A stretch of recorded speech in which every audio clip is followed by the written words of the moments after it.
You're now tuned into Fresh Heat Radio.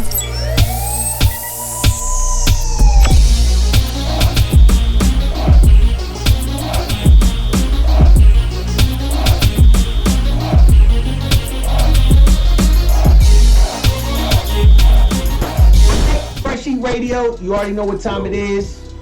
It's the boys in the building. Yes, sir. Yes, sir. It's your boy Z Heat out here and your boy FreshMann with another one for you. Yo, talk to these people real quick, man. Tell them what time it is. Yes, sir. Yes, sir. Before we get into that, though, go on hit that like and subscribe. Make sure y'all hit that down there at the bottom. Make sure y'all hit that alert bell. Tuning in with us every week. We was with y'all earlier this week. We got another show for y'all. Get a twofer out here. What we talking about this week, Zoe? Yo, you gotta bring it back to the relationship do's and do nots. But anyway, man, Uncle Fred, man, I've been wondering, man. I want to ask you something. How can I get a woman that ain't gonna diss me as soon as some Will Smith Dumbo ear nigga come along? You know what I mean? The most valuable tool you have is your mouth. If your rap is strong, it can't go wrong. Yeah, but what if your rap is strong and the shit still go wrong? But that's not possible. Not if you're marinating that fish right. Yo, man, your uncle got some words. There's certain things you gotta do in a relationship, certain things you gotta do not. So I came up with 3, should I say. And of those top 3, my first one is definitely going to be open to your partner's likes and dislikes. And even adding on to that, communicate those likes and dislikes. Perfect example. I'm in college, dating this one girl, very attractive. However, I got this girlfriend that's very cool, not to the level of attraction as the other one. Now in this situation, it was no attraction to the other girl. She was just like the homie. But over time, with certain things we had in common, I started seeing other interests besides just the physical. So ladies, if you're just like, oh, he left me for a bum girl, or he left me for an ugly girl, that's not the only thing that will make your man leave. It's not. It has to be some common interest. So with that being said, make sure you're communicating those interests so that they know. Same thing for the guys. Guys, sometimes you're going to have to G up and go into the purse store if that's where your woman's interest is. Like, you got to do that. Not saying you got to turn the other side or turn to the other side, but you got to be interested in at least something. Whatever they're interested in, be interested or show some interest. Now, does it have to be your lifetime hobby? Does that have to be something that you're going to be about all day and all night? No. But please show interest in your partner's interest. That's my... Yeah, not definitely. To show interest in each other's individual interest is key, but what also helps and what a lot of people don't have is a mutual interest, right? You know what I mean? Like something that y'all both like, a hobby that y'all both can really get into together. Because, at the end of the day, what it's all about is just spending that time together, right? You know what I mean? Like, you gonna spend time doing what you want to do together, then y'all gonna spend time doing what she want to do together. You know what I mean? And then if y'all got activities that y'all like to do, y'all both like to do together, you know what I mean? Then that's just more time that y'all gonna spend together doing stuff. So that's really what it gets down to, and that's why it's important, whether you like to do it, whether you don't like to do it, doing something for somebody else that they like to do. It's just good for the relationship, you know what I mean? It's only gonna put good stuff out there. So yeah, absolutely with that. Like you said, the bigger thing on that is make sure you communicating that, right? You know what I mean? Because that's where the second due to communication, the second due. Right. You know what I mean? Because that's the biggest piece. Is like I said, the desires. Communication in relationships can be tricky, right? You know what I mean? Talk about it. It can get tricky because it's just one of them things to where it takes effort. It just takes a lot of effort to effectively communicate. You know what I mean? It takes effort when you don't feel like doing it. It takes effort when you do feel like doing it. It takes patience to try to communicate with somebody effectively if they're not receiving the information that you're trying to send. You know what I mean? The first time you gotta try to rearrange how you doing it. You know what I mean? It just takes a lot. So that's where it can break down. That's what a lot of things can break down, just in people not wanting to put forth that effort to put, to get into the communication. Once the communication is flowing, things can pretty much be helped. Things are pretty much good after that. It's when that's not flowing is the issue. So I'm gonna say the first thing that I'm gonna let Zoe go down the list of things that you don't do, right? You know what I mean? I mean things that you do, and I'm gonna hit you with your first don't. You know what I mean? We'll just do a little back and forth like that. You know what I mean? So I'm gonna say the first thing that you wouldn't want to do in a relationship is stifle or shut down communication. Okay, I like that. You know what I mean? That's gonna be in a situation where you're mad, or you're upset. You know what I mean? In a situation to where, you know what I mean, you feel like your point might not be getting across. You know what I mean? You feel like you might not be wanting to be heard. It's okay to pause. You know what I mean? Communication, maybe reset. You know what I mean? Cooler heads always prevail in situations where things are getting a little bit too hyped. It's an energy thing, right? You know what I mean? So you want to slow it down. Don't stifle it. Don't shut it down. You know what I mean? You can agree to communicate later when y'all both in a proper state of mind. However, always leave that window of letting somebody get their point across open, and vice versa. So, okay, I like this. So that's a don't. Don't stifle the communication. I'm actually gonna go back to a do. Have tough communication. That's gonna be my second one. Have those tough, challenging communications. My man Z Heat already hit on it earlier.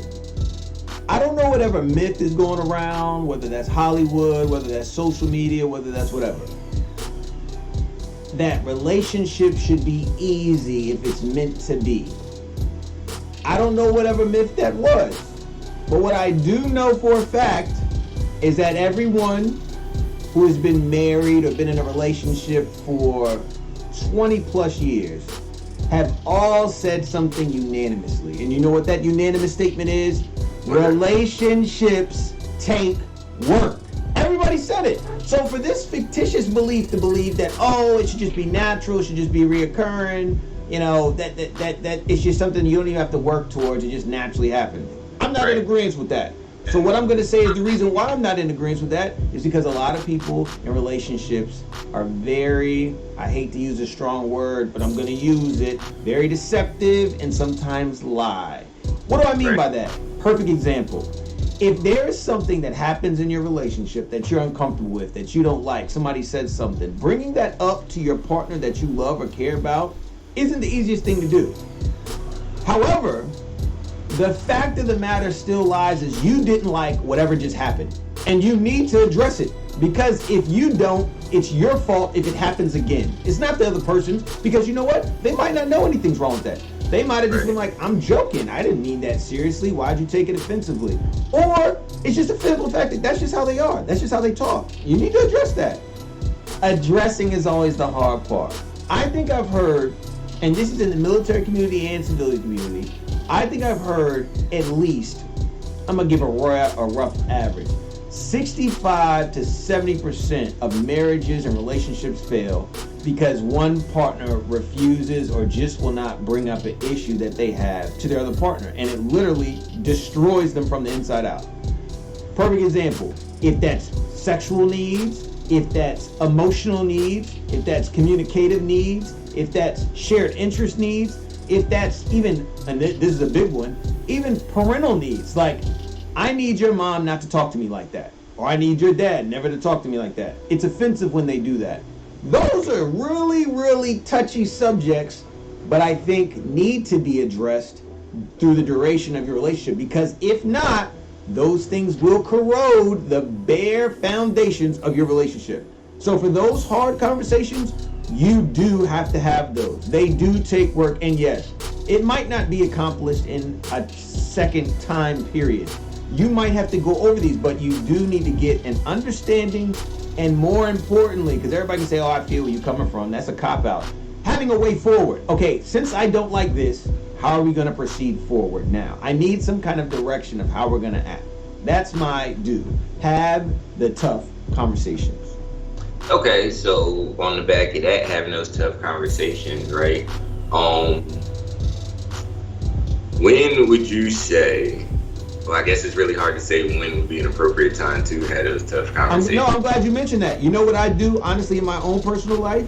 What's that? For me and wifey, I say like, all right, honestly, there's some things that are coming up. I want to bring it to your attention. When can I schedule a level 5 conversation?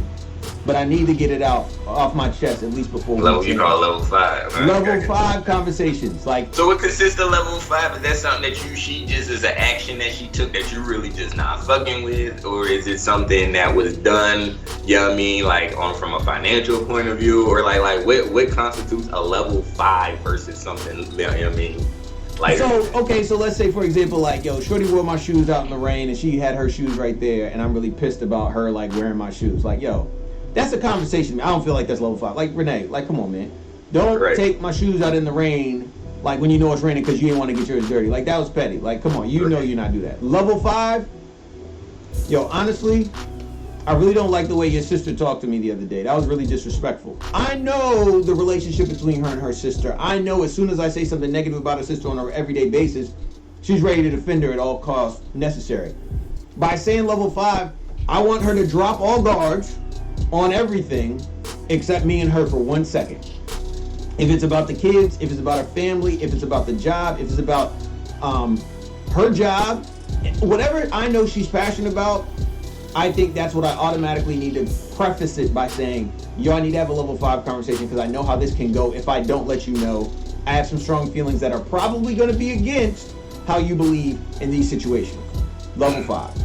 That makes sense. So now a question for you is, if you come with somebody, if you come to your spouse with, you know what I mean, this level 5 issue, you address the issue how you feel like it needed to be addressed. They acknowledge your concern, and then they don't take the action that you want them to take on it.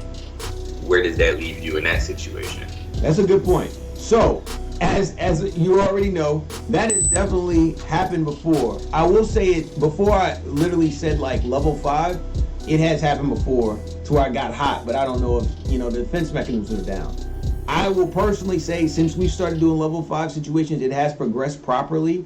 However, the times that I feel like they're not addressed properly is when I don't preface it by saying, yo, we got to have a level 5. And it's almost like a disarming that I've seen for her. But to answer your question, if it doesn't get moved on, and a lot of these things aren't going to be a day process, right? Like some of these things, since it's that deep, it's probably going to be like a progressive process. So I'll say at least as long as I know it's in the back of her mind, I've communicated it. She's letting me know she's moving forward, and not necessarily physically letting me know, or physically I can see something. But like, as long as I know there's a process going toward, and if that process, presents itself again where I feel the same attitude is happening, I'm good because I know at least we're moving forward. However, let's say we step back into that process, and let's say the sister's being disrespectful to me, and I literally told you, like, I don't like how she talks to me. You need to check her before I say something. Right. I think I already arm myself with the course of action, even if she doesn't. Don't get mad at me because I literally told you what was going to happen if that happened again. So I don't want any decisiveness. This is my time to be completely clear. I've reached my break end. If it happens again, I'm going to react. Please intercede before I react because I'm telling you I'm at my wit's end. And I think, I think that's a better qualification of level 5. I'm about to break on something that you're very passionate about. Please intercede before I go that way.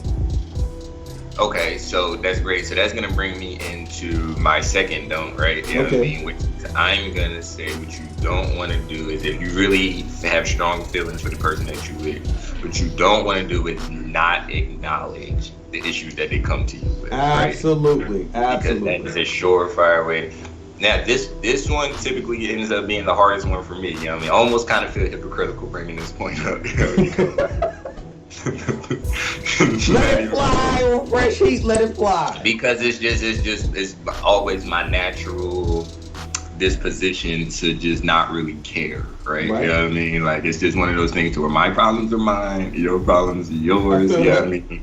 I don't bother you with my shit. I expect the same from you. You know what I mean? Like, that's just how I've always been. But in relationships, you can't necessarily be like that, right? You know what I mean? Because in relationships, when I'm finding out every day, for real in this, is this is one of them things to where you consistently, I say it all the time, but it's a perception is reality, right? You know what I mean? It's just one of them things to where, regardless of what you said, regardless of how you said it, regardless of what you did, how you felt in that particular situation, how they feel, how they took it is how you meant by it. Right? Absolutely. You know? Oh, talk to them. You know what I mean? Like that's just what it is. It's literally their perception is their reality. You know what I mean? I don't. You know what I mean? I didn't talk to you like that. I didn't mean this. Yeah, but that's how I took it. Right? You know what I mean? And that's the end. That's what it is. And that's the end. It's just what it is, regardless of how you meant to. You know what I mean? But this is why the communication thing is big, because it's just on the communicator.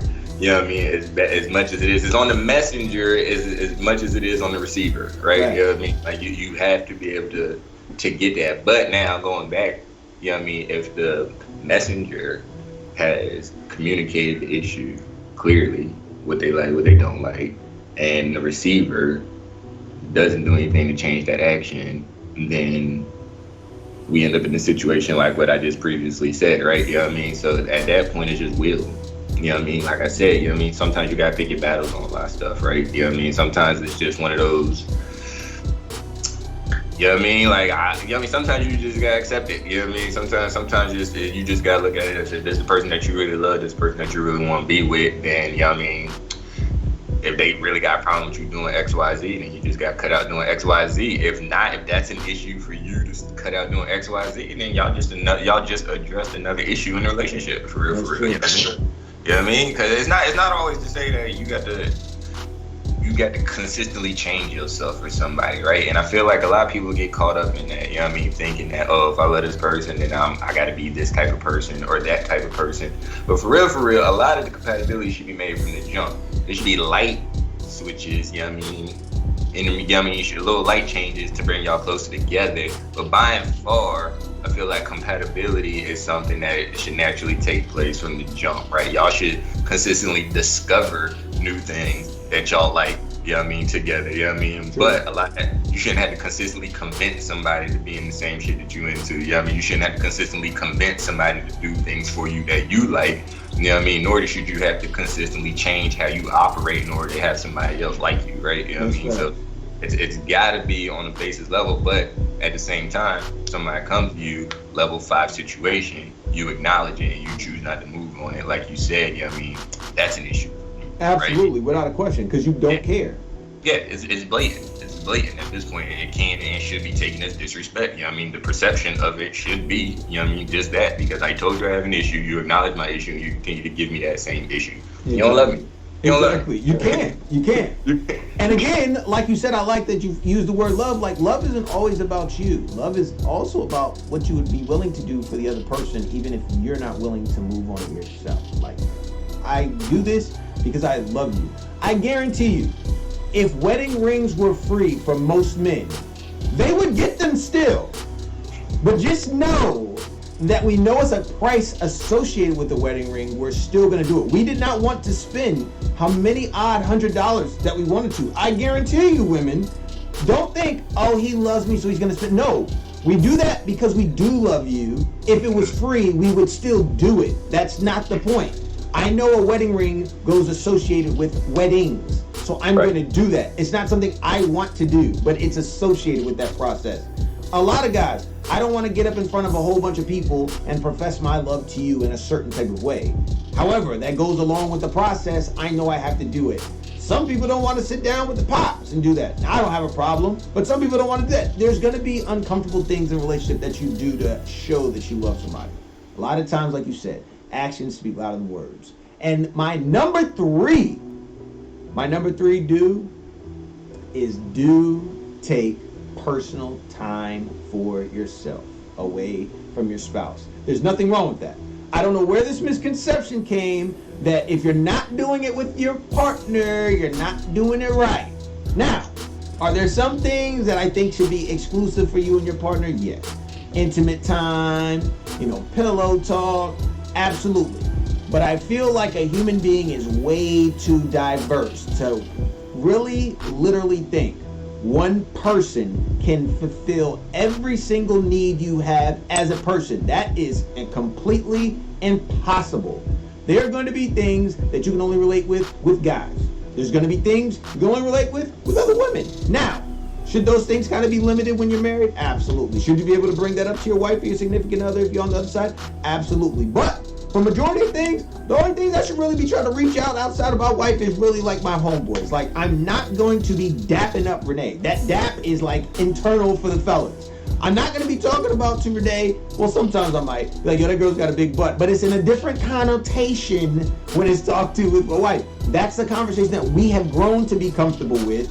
That she knows I'm going to look at it anyway. Let me comment. That's what I need to do to get it off my chest to progress forward. Now, everybody might not be to that point. Or, again, like we just discussed, that might be one of the level 5 conversations. Really makes me feel uncomfortable when you're talking about this girl's booty in front of me and you know I got them flatbacks in the back. That might be an issue. That might be an issue. It might be. But it's the issue she's going to have to bring up. It is.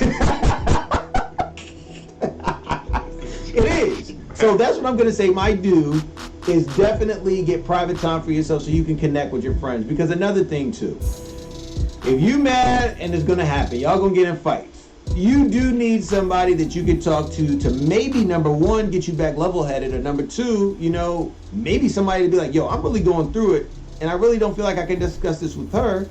I might need some just male talk. Perfect example. Renee was deployed. I'm not calling her every night frustrated about deployment. That, to me, is discouraging to her and a disservice to her. She's frustrated, too. I know she's going through stuff, too. Never seen a woman crawl just to touch her baby's fingertips after she delivered a baby. I've never seen no stuff like that in my life. Right. However, I still have my issues that I need to deal with and get out. And my boy Z Heat already told me, yo, I'm here if you need me. I totally understand, but I didn't understand. You get what I'm saying? So those phone conversations is what I needed to make myself a whole person. Like, I needed that. Didn't know I did until I put myself in this situation. I was like, oh, yeah, this is really essential. Same thing for outside relationships and private time. If you need a couple 30 minutes to play a video game when you get home from work because you come home hot, that's okay. Now, should the video game session last all night where you neglect your family, neglect your, your responsibilities and stuff like that? No, but there's nothing wrong with, yo, can I get an hour just for, as my boy Z Heat has crowned on the mind of FreshMann, can I get some me time? There's nothing wrong with that. Nope, not at all. That's what I was just getting ready to get to my third point on the do not. So this is almost a do, but I'm phrasing it as a don't, right? Got you. Do not neglect yourself of free time. Of me time in a relationship, right? For both parties. This is, me time can be specified different ways. Everybody has whatever they like to do, like I said, in their downtime and they relax time, and them just, whether it's just reading a book for a couple minutes a day, whether you want to go hit the gym, clear your mind, whether, it's even just going to work, like just something where, work don't really solve the issue all the time, but you know what I mean, somewhere where you can lock in, you can cycle your own thoughts in your own head, you kind of make sense of what's going on in your life, even though, and then this gives you the ability, right? That's what I use that time, and that's what gives me the ability to bring concerns up in the relationship, or this gives me the time to frame questions the right way, or this gives me time to actually reflect, on my own thoughts and actions from previous disagreements, maybe. I'm good for that. I'm good for it. If I get to a certain level, then I just know I don't want to be there, right? Mentally, I don't want to be in this space. Right. This second, I just need a couple minutes of me time. Absolutely. Give me a minute, let me gather myself, and then we can get back to the constructive communication, right? Because that's what it's all about, right? That's what it's all about. But you can't really get that if, like you said, you can't expect to consistently get everything from one person. And so a lot of the times you got to, well, I'm not going to say that. You can't expect to get, because I don't know, that's a mixed feeling for me, because I feel like as a spouse, they should be able to give you a majority. You shouldn't really have to go outside looking for anything, Okay. For the most part. Okay, I like how you said that. Example. Is there a difference with chilling with your homeboys and chilling with wifey? Yes, there is a difference, but then depending on what the activity in the situation is. Of course, chilling with the homies is always going to be different than chilling with your girl. However, I can't sit here and say that I have more fun rocking with my homies than I do my girl. You know what I mean? Because it's one of them things to where, depending on what the situation, yeah, I might miss my homies. It's certain interactions, like you said, I might just miss being around the boys. You know what I mean? We can chill, do whatever. It's certain conversations. Yeah, I miss being able to just say some wild shit and everybody laugh versus say some wild shit and get looked at crazy. You know? Exactly. Yeah, so there is a difference. I get that, but by and large, you know what I mean, I wouldn't really see that as a need. It's just a need for friends, maybe. You know what I mean? Like you said, but that's the same need that you had prior to the relationship. You know what I mean? A lot of friends that you had previous to the relationship. So those are just relationships that you still want to encourage. True. You know what I mean? That's what I'm saying. Like that's just how people operate. You know what I mean? That's just how people operate. But as far as the romantic relationship, there's gonna be issues that you might need somebody definitely on the side to vent with. I just operate better on my own, so I don't necessarily need that outside source to always go and vent to. I've just learned to process, you know what I mean? However your process is, you know what I mean? Whatever you need to do to process things, you know what I mean? But you want to be able to collect yourself, organize your energy, and bring that back to your spouse in a constructive way. And I've discovered that me time is the best way to do that. So this is why I would say do not neglect your me time in a relationship, because it's healthy for the both of you, for sure. I feel that. So, I mean, I guess we went through the do's and don'ts. I think I almost want to set up like maybe relationship must-dos. Like when you're starting off, what must you do? Or that's hard though. That's hard. It needs to be, that's the time we done for Fresh Heat Radio today. Sorry, we got to hit y'all with the... Y'all gonna hit that like and subscribe button. It's been a good one. Love talking to y'all. You know what I mean? We're gonna hit y'all back up again next week with another episode. Make sure y'all hitting them comments. Making sure y'all hit that alert button. And Zoe, we out here, boy. Adios.